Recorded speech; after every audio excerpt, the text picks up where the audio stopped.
Katy Clark.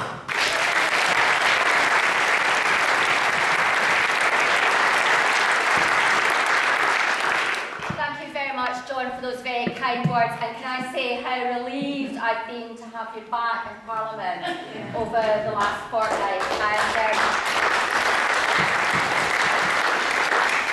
I really hope that you'll look after yourself, because we really, really need you in Parliament speaking up for ordinary people. As you say, there's very few of us in there that are willing to take up some of the issues that many in our movement would like us to take up.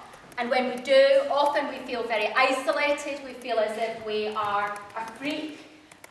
We feel as if really we're in a position where we're not really speaking for many people. But of course, the reality is the culture in the House of Commons, the culture in Parliament is very, very different from the culture that we have in our country outside.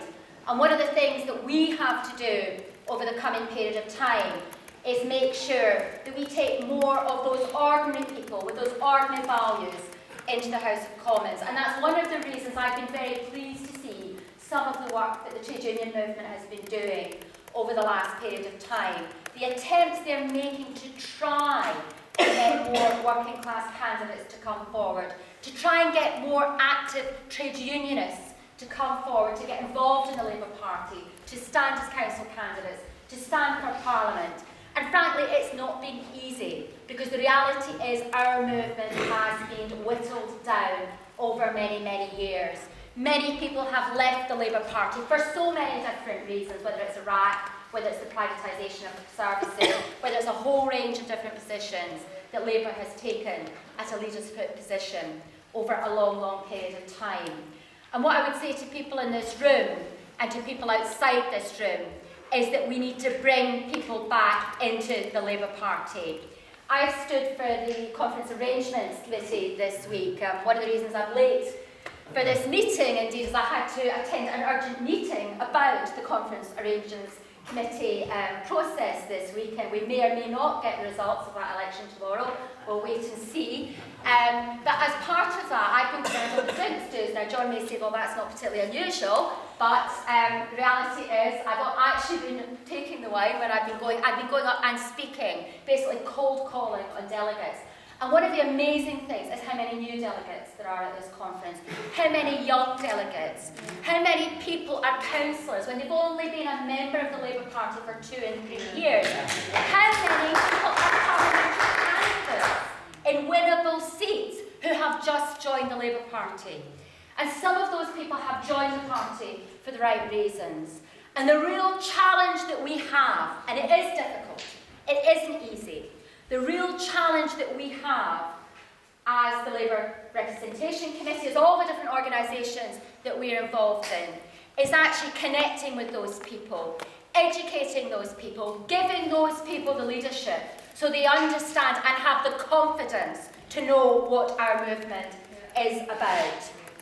There's been some good announcements this week on the bedroom tax and childcare. Hopefully we'll get more good announcements as the week goes on and as we move towards the general election. But the pariah in the room has been the issue of the trade union link, one of the pariahs. We've had, 10 minutes of conference delegates getting the opportunity to put forward their position on whether we should retain the link as we know it with the trade union movement.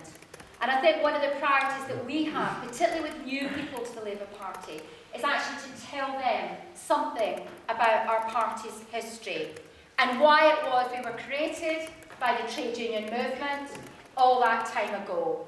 We need to explain why it was, as I've said so many times, that the Whigs, that the parliamentary representation that we had before was simply not good enough.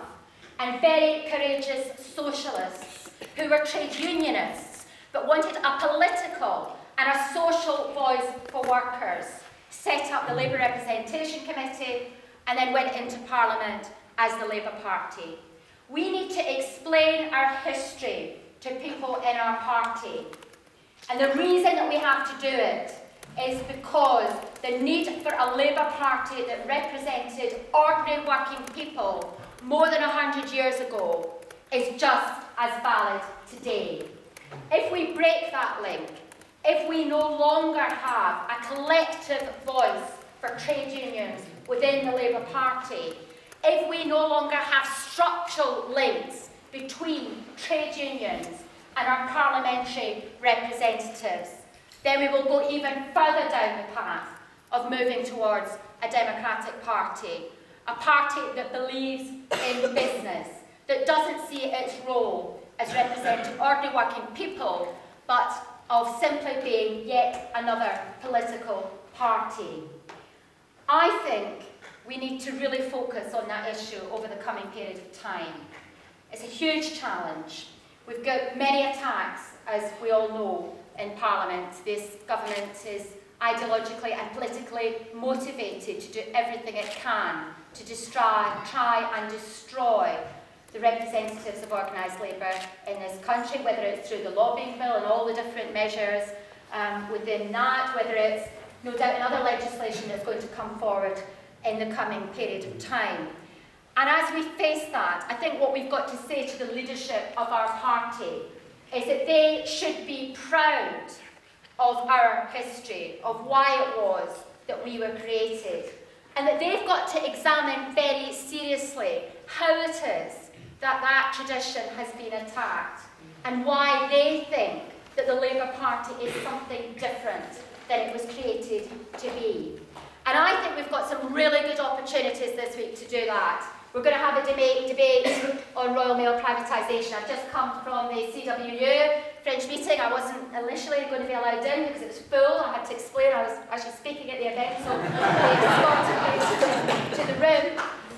But the reality is, for postal workers up and down the country, they look at TNT operating in London in the pilot areas that this government has allowed to operate for the first time ever, delivering mail in this country due to the legislation that was passed, the Postal Services Act in 2011.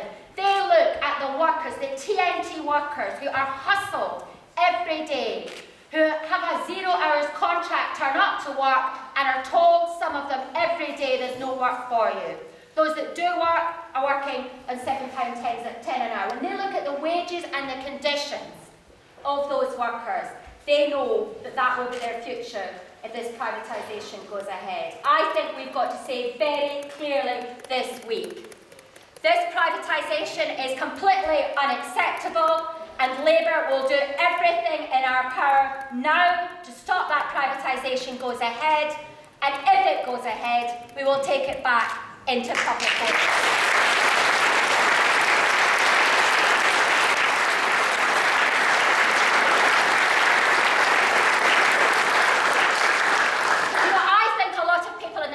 Are very angry about what this government is doing.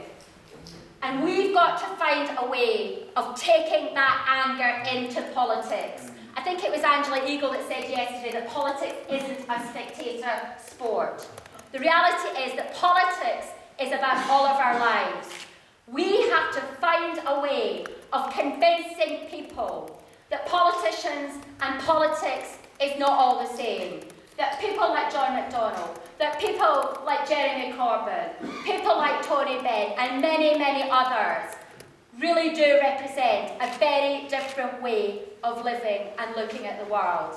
We believe another world is possible. I believe that if we go and speak to some of these new people that are joining the Labour Party, if we get other people to rejoin and to join, I think we can persuade them that yes, those Blair and Brown years are over, and that we can fight for a very different world where there's no politics of austerity, where we're not about privatising more jobs than the Tories, but we are about representing our collective strength and making sure that we deliver for a better world for all parts of this island.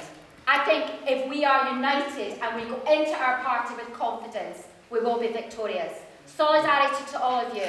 We've got a big fight ahead, but I truly believe if we're united, we'll keep that over the unions, and maybe through this process we'll actually get a Labour government that is willing to actually be Labour.